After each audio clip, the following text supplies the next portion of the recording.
지난주 나아만 장군이 나병에 걸린 그 상황을 말씀했습니다.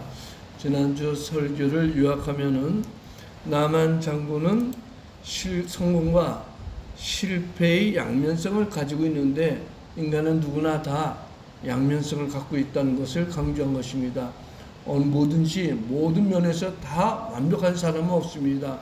물질이 풍요하면은 또 가정적인 문제가 있고 또 명예가 있으면 물질이 적고 다 인생은 문제가 양면성이 있는데 나아만 장군은 존귀한 자라 모든 것을 다 소유했지만 그에게는 또 나병이 있는 이런 양면성이 있다고 했습니다.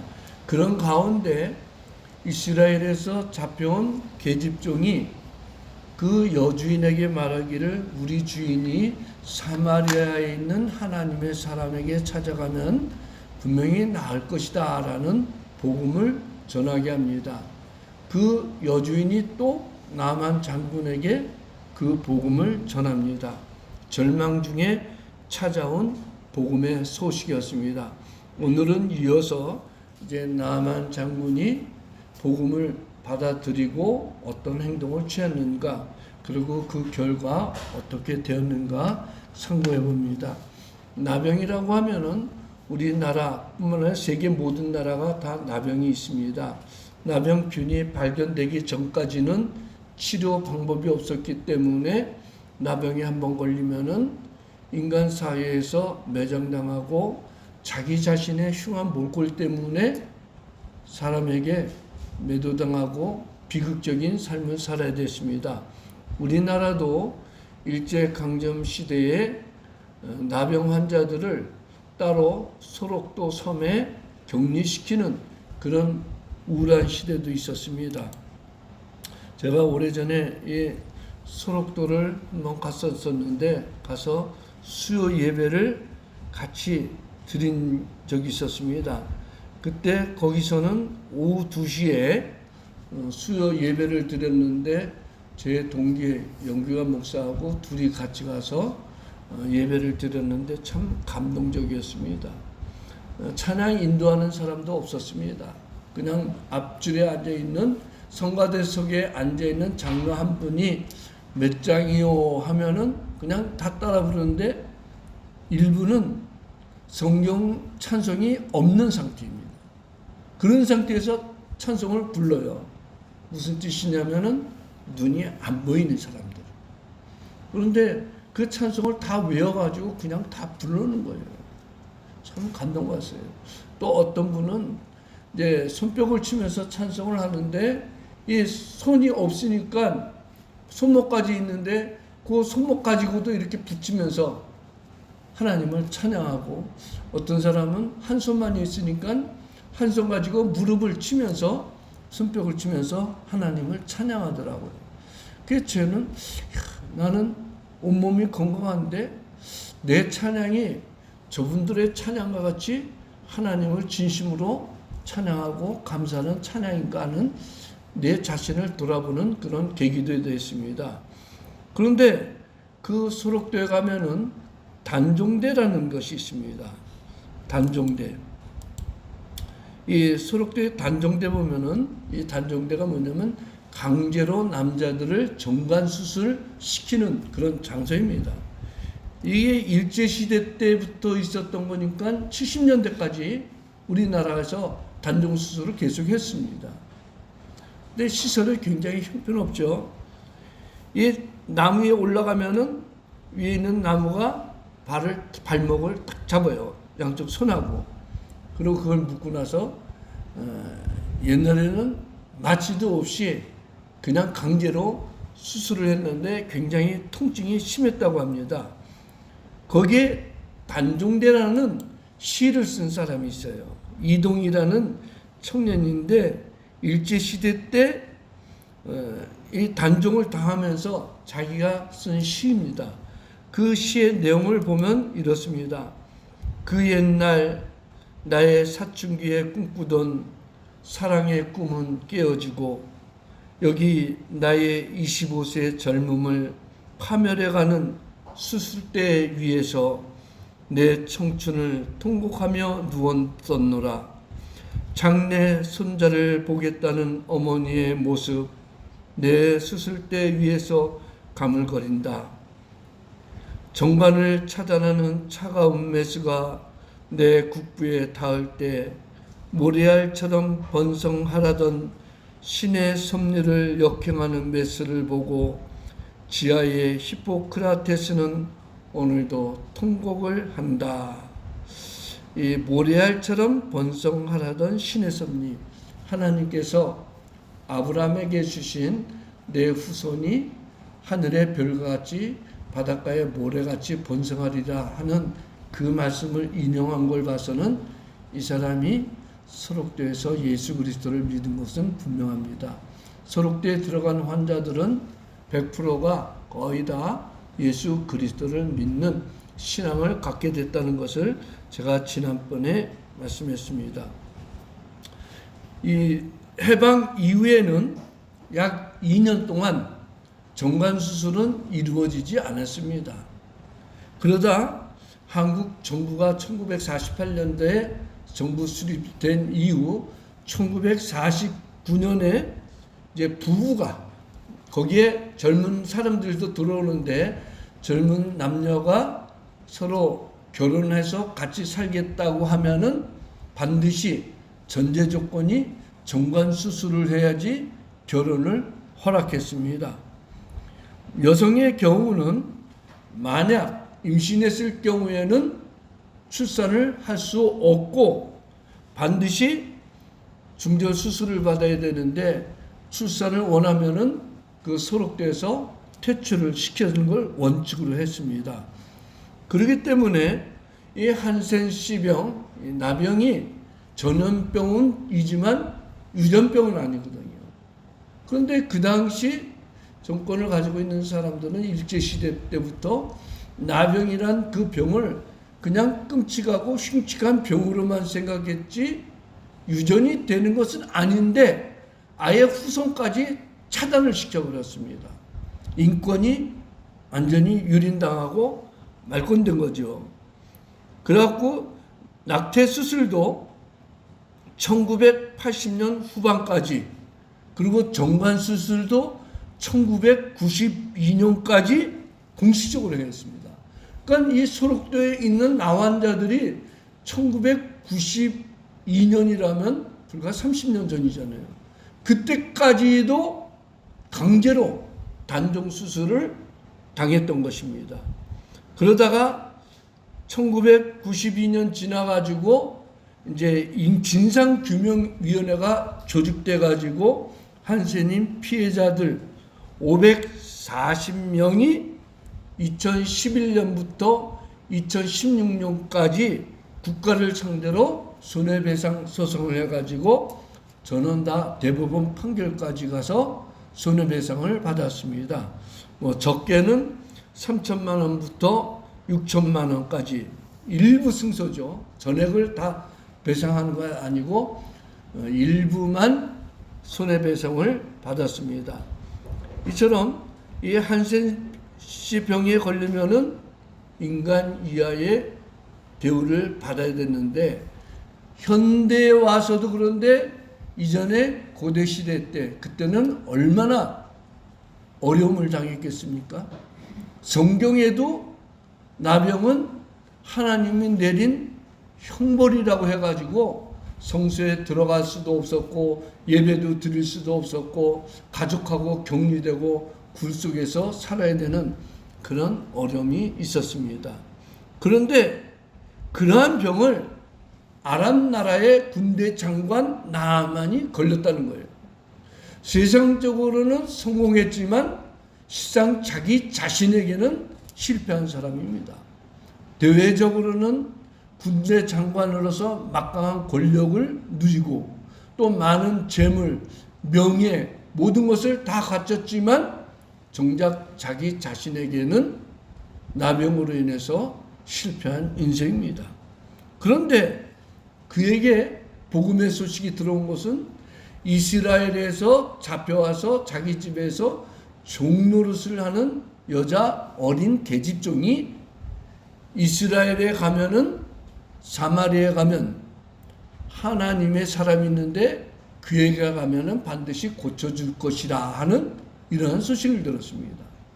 그동안 아람 나라에서 용하다는 의사한테 찾아가고 좋은 약 다 써봤지만 치료받을 수 없었는데 사마리아, 즉 북이스라엘의 수도 거기 사마리아에 가면은 하나님의 사람이 있는데 그 사람에게 가면은 반드시 치료해 줄 것이라는 이런 복음을 듣고 나아만 장군은 자기 왕에게, 아람 왕에게 찾아가서 나에게 이스라엘을 갈 수 있는 기회를 달라 하자 왕이 묻습니다. 이스라엘은 뭐하러 가냐 했더니 이스라엘의 수도인 사마리아에 가면은 이스라엘 사람들이 믿는 여호와 하나님이 있는데 그 하나님의 사람이 나병을 치료할 수 있다고 합니다 하자 왕이 너무나도 기뻐가지고 나아만 장군을 이스라엘로 보냅니다. 그런데 여기 분명히 계집종은 하나님의 사람에게 가면 나병을 치료해 준다 했는데 이것이 복음입니다. 하나님의 사람, 하나님이 따로 선별해가지고 하나님의 일꾼으로 세운 하나님의 사람에게 가면은 치료해 준다는 것은 이스라엘의 하나님이 고쳐주신다, 그런 뜻이거든요. 그래서 복음입니다. 이 복음이 제대로 전달되지 못할 때 어떤 일이 일어나느냐, 권력자들이 착각을 한다는 거예요. 이 권력자들이 복음에 대한 착각을 봅니다. 먼저 첫 번째, 아람 왕의 착각. 6절에 보면 나아만 장관의 그 얘기를 듣고 이스라엘로 보내면서 뭐라고 하냐면은 이스라엘 왕에게 그 글을 전하니 일렀으되 내가 내 신하 나아만을 당신에게 보내오니 이 글이 당신에게 이르거든 뭐라고 그럽니까? 당신은 그의 나병을 고쳐주소서. 여기 당신이 누구예요? 이스라엘 왕이죠. 분명히 계집종은 뭐라고 그랬어요? 사마리아에 있는 하나님의 사람에게 찾아가면 고쳐준다고 했는데 아람 왕은 어떻게 착각했느냐? 나아만 장군의 얘기를 듣고 이거는 정치적으로 해결될 수 있을 것이다 하고 친서를 써가지고 이스라엘 왕에게 보냈는데 그 당시는 아람 왕이 이스라엘을 지배할 때요. 처음에 다윗 왕이 되고 난 다음에 주변 나라들을 다 정복했는데 아람 나라도 역시 이스라엘에게 전쟁에 패해가지고 다윗에게 의해서 2,000명이 죽고 조공을 바쳤습니다. 그리고 그 아들 솔로몬 때까지도 조공을 바쳤다가 이제 솔로몬이 노후에 우상을 숭배하고 또 타락해가지고 그 아들 르호보암 때 나라가 남과 북으로 갈라지죠. 그때부터 이스라엘의 국력이 약해져가지고 아람 나라가 조공 바친 것을 취소하고 오히려 이스라엘을 공격해가지고 괴롭히던 때입니다. 그때 아람 왕이 이스라엘 왕에게 친서를 보내가지고 뭐라고 그랬냐? 내 신하 나아만을 당신한테 보낼 테니 내 신하가 당신에게 도착하거든 당신이 고쳐줄라. 당신이 나병을 고쳐주라 라고 했습니다. 아람 왕은 착각한 것이죠. 분명히 계집종은 이스라엘에서 잡혀온 계집종은 하나님의 사람에게 가면은 고쳐준다고 했는데 왕은 왕의 권력으로 아람 왕의 권력으로 이스라엘 왕에게 정치적으로 당신이 고쳐주라면 될 줄 아는 거예요. 이것이 권력자들이 복음을 대하는 자세입니다. 권력자들은 자기의 권력으로 모든 것을 할 수 있다는 착각에 빠집니다. 그래서 복음을 받아들이기가 힘듭니다. 돈 많은 사람들은 많은 재물 때문에 복음을 받아들이기가 힘듭니다. 왜? 돈이면 모든 것이 다 최고다. 그런 착각에 빠지니까 그래요. 그 다음에 이스라엘 왕의 착각을 봅니다. 7절에 보면 이스라엘 왕이 그 글을 읽고 자기 옷을 찢으며 이르되 내가 사람을 죽이고 살리는 하나님이냐? 정확하게 판단했습니다. 내가 사람을 죽이고 살리는 하나님이냐? 그가 어찌하여 사람을 내게로 보내 그의 나병을 고치라 하느냐? 너희는 깊이 생각하고 저 왕이 틈을 타서 나와 더불어 시비하려 함인 줄 알라. 이스라엘 왕은 아람 왕의 친서를 받고 당신이 내 신하의 나병을 고쳐주소서 하는 이 친서를 받고 착각한 거예요. 뭐냐? 내가 사람을 죽이고 살리는 하나님이냐? 틀림없이 아람 왕이 내가 나병을 못 고칠 것을 알고 만에 하나 나병을 못 고친다면 그걸 핑계로 전쟁을 일으키려고 하는 그런 계획이다. 이런 식으로 착각한 거예요. 맞지요? 일반적인 생각, 사람의 경험과 이성으로 가지면 분명히 맞는 말이에요. 왜? 아람 왕이 잘못 전했기 때문에. 아람 왕은 당신이 내 신하의 나병을 고쳐주소서 할 때 이 이스라엘 왕이 이스라엘에는 하나님의 사람 엘리사 선지자가 있다는 것을 알고 엘리사한테 보내야 되는데 이건 틀림없이 내가 병을 못 고치는 것을 알고 트집을 잡아서 전쟁을 일으키는 것이구나 하면서 왕이 착각한 거예요. 왕이 정말 신앙이 있었다면은 이런 문제, 나병의 문제, 사람이 살고 죽는 거는 분명히 뭐라고 그랬어요? 하나님이 하신다 있잖아요. 그러면 하나님의 사람에게 보내가지고 하나님께로 모든 문제를 맡겼으면 됐을 거예요. 웬만한 믿음의 왕이라면 그렇게 했을 거예요. 왜? 엘리사 선지자는 주로 왕궁 안에 있으면서 예언을 했었거든요. 엘리야 선지자는 왕궁에 있질 않았습니다. 들이나 그냥 사람이 있는 곳에서 하나님의 말씀을 전하고 하나님 중심으로 돌아오게 했는데 그의 제자 엘리사 선지자는 왕궁에서 주로 많이 있었어요. 그러니까 아람 왕의 서신을 가지고 나만 장관이 왔으면 그 서신을 엘리사 선지자에게 보냈으면은 왕이 믿음의 사람이라는 거 드러나는데 이거 자기가 해결하려고 하니까 안 되는 거 아닙니까? 그럼 결론적으로 내가 못하는 것은 아람 왕이 트집을 잡고 전쟁을 일으킬 것이다 하는 착각에 빠진 거예요. 그 다음에 세 번째, 나만 장관도 역시 착각했습니다. 결국 이스라엘 왕은 틀림없이 아람 왕이 이스라엘을 공격해 오려고 하는 것을 알고 옷을 찢어버렸습니다. 옷을 찢었다는 것은 하나님 앞에 자기가 회개한다 그런 뜻이거든요. 그럼 옷을 찢었다면은 하나님을 찾아야 되는데 그냥 옷을 찢고 넋놓고 있는 거예요. 하나님만 바라보고. 근데 왕이 옷을 찢었다는 것은 금방 왕궁 내에 소문이 다 나잖아요. 엘리사 선지자가 그 얘기를 들었습니다. 왕이 아람 나라의 군대 장관이 와서 아람 왕의 친서를 읽어보고 옷을 찢었다. 그 찢은 내용이 뭐냐? 아람 나라에서 온 군대 장관이 나병을 걸렸는데 그 나병을 치료해달라는 그 서신 때문에 이스라엘 왕이 이거 트집을 잡으려고 하는 것인 줄 알고 옷을 찢고 있었다라는 것을 들은 거예요.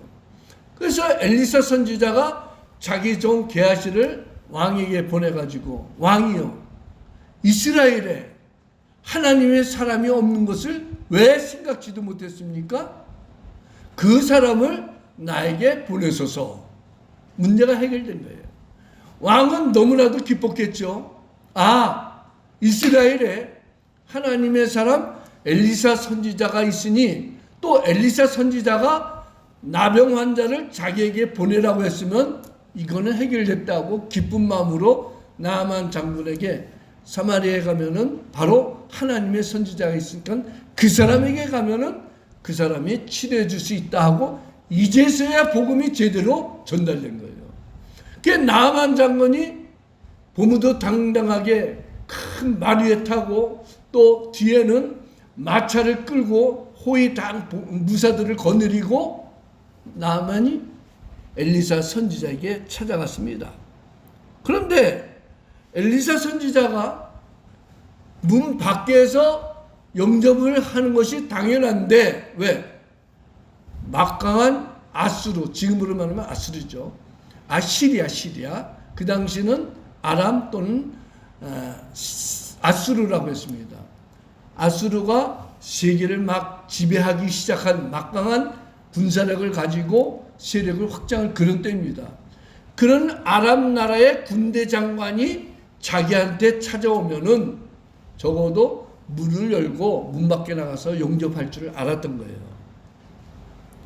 그런데 이 엘리사 선지자가 나아만 장군이 왔다는 소식을 듣고 자기 종 게하시를 보내가지고 뭐라고 그러냐면은 장관님이요, 우리나라의 요 옆에 가면은 요단강이 있는데 거기에 7번 몸을 담그면 나을 것이다 라고 치료받을 것이라고 얘기를 해줘요. 그런데 나아만 장군이 착각한 거예요. 뭘 착각했느냐? 엘리사 선지자가 자신을 영접할 줄 착각한 거예요. 그래서 11절 상반절에 보면 나아만이 노하여 물러가며 이르되 내 생각에는 그가 내게로 나와서서. 지금 나아만이 누굽니까? 막강한 권력을 가지고 있는 아람 나라의 군대 장관입니다. 군대 장관이 일개한 시민에게 찾아왔으면 적어도 문을 열고 나와서 문 앞에서 자기를 허리 숙이고 영접해야 될 것 아니냐? 자기 생각입니다. 그런데 엘리사 선지자는 문 밖에 나오지도 않고 문 안에서 있으면서, 집 안에서 있으면서 자기의 사환 게하시를 보내가지고 그냥 여기 들어올 필요도 없이 장관은 지금 당장 요단강으로 가서 7번 물에 담그시오. 그러면 날 것이다. 이게 이해가 안 됐던 거예요, 복음이. 왜? 인간이 무엇인가 큰 기대를 받으려면은, 큰 문제를 해결하려면은 자기의 공적이죠. 무엇인가 노력이 뒤따라야 된다고 착각했기 때문에. 엘리사 선지자는 분명히 간단하게 말했습니다. 나아만 장군이 나병에 걸렸는데 요단강 물에 7번 씻고 나오면은 깨끗해질 것이다. 그런데 나아만 생각은 틀렸습니다. 적어도 장관인 내가 왔으면 나를 영접해야지. 왜 영접도 안 하고 방 안에서 말로만 끄떡거리냐? 착각이죠. 그러면서 두 번째 착각은 뭐냐요? 자기 생각에는 직접 하나님의 사람이라고 했으면은 나와가지고 자기 몸에 손을 얹고 자기가 믿는 여호와 하나님을 부르면서 종교적인 행위를 해야지 치료가 되는 줄 착각한 거예요. 그 11절 중반절을 보면 하반절에 그의 하나님 여호와의 이름을 부르고 그의 손을 그 부위에 흔들어 나병을 고칠까 하였노라. 나만 생각뿐이 아니라 대부분의 많은 사람들이 동일한 생각을 해요. 나병에 걸렸으면 어떻게 해요? 하나님의 사람이 자기에게 나와가지고 자기를 영접하고 자기의 몸에 나병이 있으니까 그 나병에 손을 얹고 안수하면서 자기가 믿는 하나님을 불러야지 치료가 되는 줄 아는 거예요. 우리로 보면은 안수 기도를 하고 간절히 하나님께 기도해야지 치료받는 줄 착각한 거예요. 이처럼 나만 장군은 정말 모든 것에 착각했습니다. 왜? 요단강의 요단강 물이 약효가 있는 줄 나만 장군은 착각했어요. 뭐라 그러면 12절에 다메섹강 아바나와 바르발은 이스라엘 모든 강물보다 낫지 아니하냐? 내가 거기서 몸을 씻으면 깨끗하게 되지 아니하랴 하고 몸을 돌려 분노하며 떠났다 이게. 나만 장군의 생각은 내가 왔으면, 나 같은 위대한 사람이 왔으면 적어도 엘리사 선지자는 문 밖에 나서 나를 영접해야 되고, 그 다음에 내 상처 위에 손을 얹고 하나님을 간절히 부르는 종교 행위가 있어야 되는데, 그것도 아니고 요단강 물에 들어가라고 했는데, 다메섹에 있는 아바나와 바르발 강은 요단강 물보다 더 깨끗한데, 내가 이왕이면 깨끗한 물에 가서 씻으면 내 나병이 치료될 것 아니냐 하면서 분노하면서 떠나는 거예요. 자, 분명히 여기서 나만 장군이 깨달을 게 뭐냐면, 요단강 물에 들어가면은 요단강 물이 약효가 있어서 자기 나병이 치료될 줄 착각했던 거예요. 만에 요단강 물에 약효가 있다면은 이스라엘에 나병 환자는 있어서는 안 되겠죠. 모든 나병뿐만 아니라 모든 환자는 요단강 물에 들어가면은 다 치료받을 것 아니에요. 지금 이 나만 장군이 착각한 건 뭐냐면, 하나님 말씀에 순종해야 된다는 것을 착각하고 모든 것을 종교 행위로만 이루어진다고 착각한 거예요. 실질적으로 우리 기독교 빼놓고 많은 종교들은 종교 행위로 문제를 해결하려고 그래요. 먼저 가장 중요한 것이 우리나라 불교. 불교 가면 문제가 있으면 절에 가서 불공을 드리죠. 시주돈을 올리고 불공을 드리고 뭐 108번 기도를 하고 절을 하고 또 1000배 절을 하고, 또는 어떤 경우는 심한 경우는 10,000배 절까지도 합니다. 그런 공덕을 쌓아야지 자기 자식이 잘 되고 건강해지고 사업이 잘 된다고 착각하는 거예요. 근데 제가 오래전에 이란의 종교혁명가 호메이니용 아세요? 모르면 그냥 넘어가요. 이란이 미국과 협력해서 이란의 팔레비 대통령, 팔레비 왕이었죠. 막강한 권력을 갖고 있었는데 종교혁명이 일어나가지고 호메이니용이 모든 권력을 잡고 있었어요. 근데 그 호메이니용이 나이 먹어서 죽었거든요. 죽어서 장례 치르는 걸 보면은 난리가 아니에요. 그 이란 사람들이 우통을 다 벗고 채찍으로 자기 몸을 막 찢는 거예요. 머리를 때리고, 머리가 깨져서 피가 질리려고 온몸이 깨져서 찢어져서 피가 질리려는데, 그런 행위를 해야지 자기들이 믿는 신이 자기들을 불쌍히 여기고 응답해 준다, 이런 착각이 있어요. 그런데 바로 나만 장군이 그런 생각을 하고 있는 거예요. 나병을 치료하려면 직접 하나님 사람이 나와서 자기 몸에 손을 놓고 자기가 믿는 하나님을 전심으로 불러야지 치료되는데, 어찌하여 요단강 물에 들어가서 7번 들어가면 나으리라 그러냐? 요단강 물이 깨끗하냐? 요단강 물은 누렇거든요. 깨끗하지 않아요. 그런데 내 고향에 있는 다메섹에 있는 물은 얼마나 깨끗한가? 내가 고향에 가서 몸을 담그겠다. 착각입니다.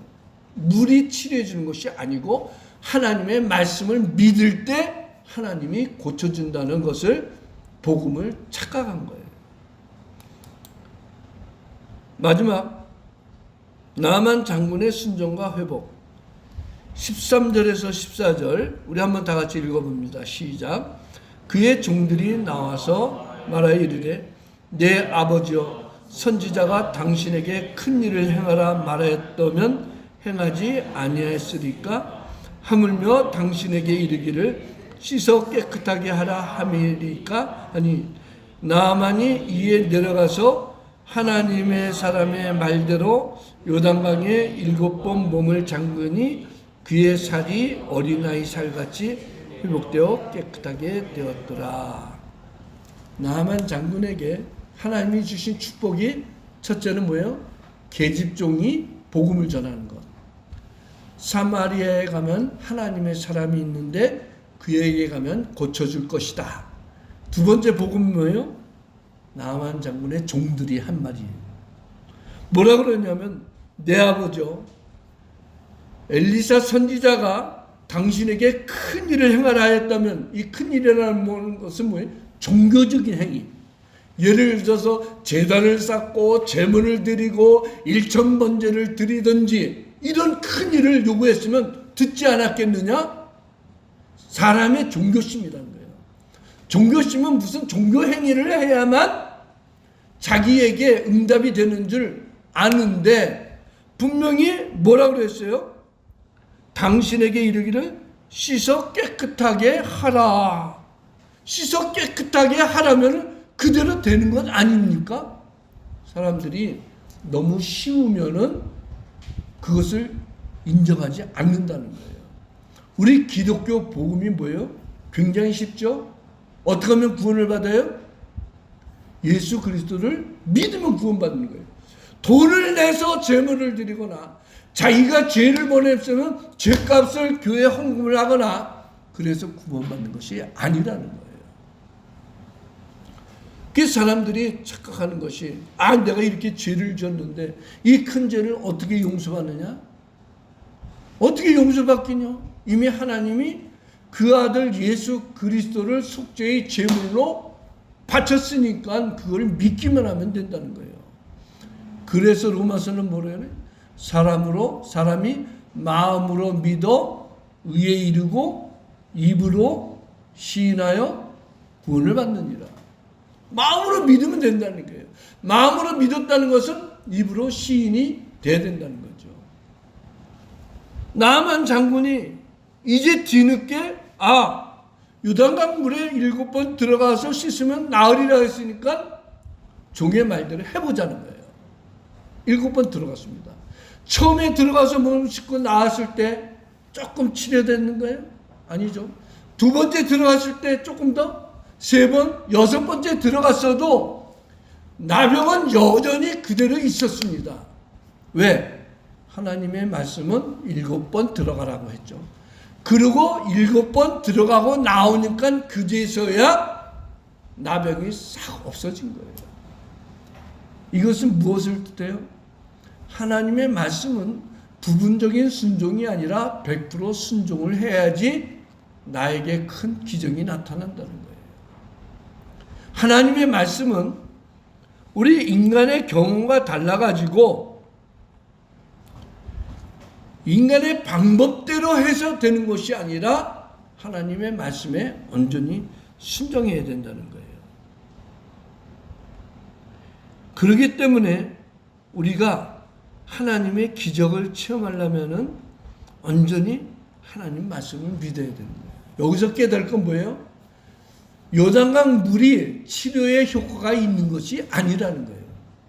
요단강 물이 치료의 효과가 있다면 첫 번째 들어갔다 나오면 조금 치료되고 두 번째 조금 더, 6번째 많이 치료되고 마지막 7번째 깨끗하게 치료되고 그것이 아니라 이거예요. 7번째 들어갔다 나올 때 비로소 어린아이 살같이 깨끗하게 치료된 것은 우리에게 무엇을 요구해요?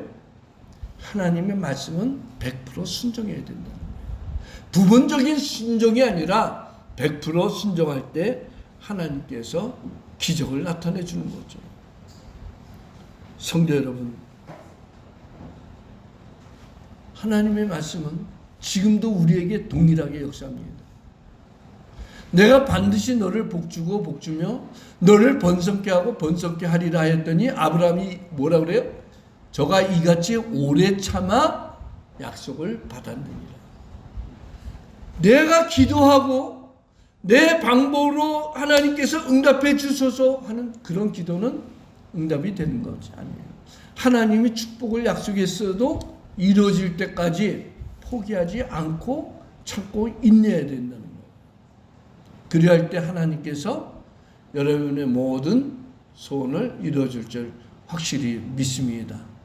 나병을 치료해 주신 하나님께서 나병만도 못한 여러분의 건강을 책임져 주시지 않겠습니까? 2000년 전에 기적을 나타내 주신 하나님, 지금도 동일하게 우리에게 역사하는 것을 우리는 믿어야 되는 거예요. 4,000년 전에 아브라함을 불러가지고 기적을 나타내 주신 하나님, 자기 백성 이스라엘을 애굽에서 구원해 주시고 광야 40년 동안 먹을 걱정 안 하고 40년 동안 광야길을 걸어도 신발이 닳지도 않고 옷이 헤어지지도 않도록 하시는 하나님, 그분이 우리의 아버지라 이거예요. 전능하신 하나님이 우리의 아버지가 되신 한 우리의 모든 문제는 우리 것이 아니라 하나님의 해결할 문제인 것입니다. 기도하겠습니다.